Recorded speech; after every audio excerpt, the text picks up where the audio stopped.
Parfois, on peut développer une otite suite au fait qu'on ne veut pas écouter quelque chose, ça ne nous intéresse pas, ça ne nous résonne pas, ça ne nous plaît pas ce que l'autre a dit et donc forcément, eh ben, on peut développer un problème auditif, juste pour ça. Alors, c'est des choses qui arrivent, beaucoup pour les enfants, quand ils ont développé des otites. Intéressez-vous à qu'est-ce qui s'est passé juste avant qu'il n'ait, l'otite, ça peut être dans la même journée ou ça peut être 24 heures plus tôt. Il y a eu quelque chose où cet enfant-là n'a pas accepté ce que vous avez dit et donc forcément et ben, ça vient de cette oreille-là. La plupart du temps, c'est aussi l'oreille, à laquelle, ben, l'enfant il a entendu et ça lui a pas du tout plu. Ça peut être une réprimande, ça peut être, ben, un caprice: «Je voulais ça, mais tu me l'as pas donné» et cetera.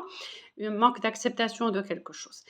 D'où l'importance de pouvoir aussi l'aider à verbaliser aussi les choses. C'est-à-dire que, OK, ben, tu as ton otite, j'attends quand même un peu que tu prennes tous tes médicaments et que tu ailles un peu mieux et d'un coup revenir à la charge sur ce sujet-là. Tu as développé l'otite juste après qu'on ait eu, qu'il y a eu ça. Est-ce que tu t'en souviens? Est-ce que c'est quelque chose que tu voulais vraiment? Est-ce que tu as compris pourquoi est-ce qu'on ne te l'a pas donné?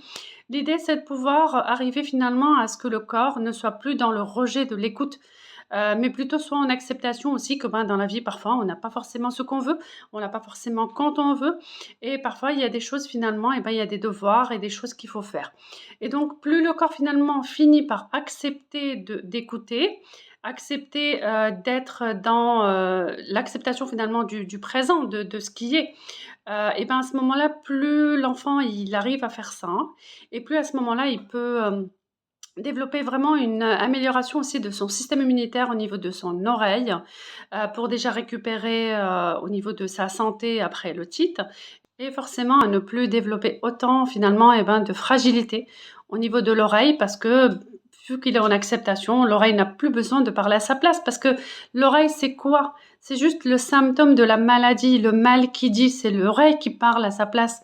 Donc quand lui, il apprend aussi à verbaliser les choses, peut-être apprendre aussi à l'enfant à dire les choses: «Je suis frustré parce que je voulais ça et tu me l'as pas donné». Juste le fait déjà de le dire et de le verbaliser, ça lui permet aussi de mettre des mots au lieu que ce soit le corps qui le dise.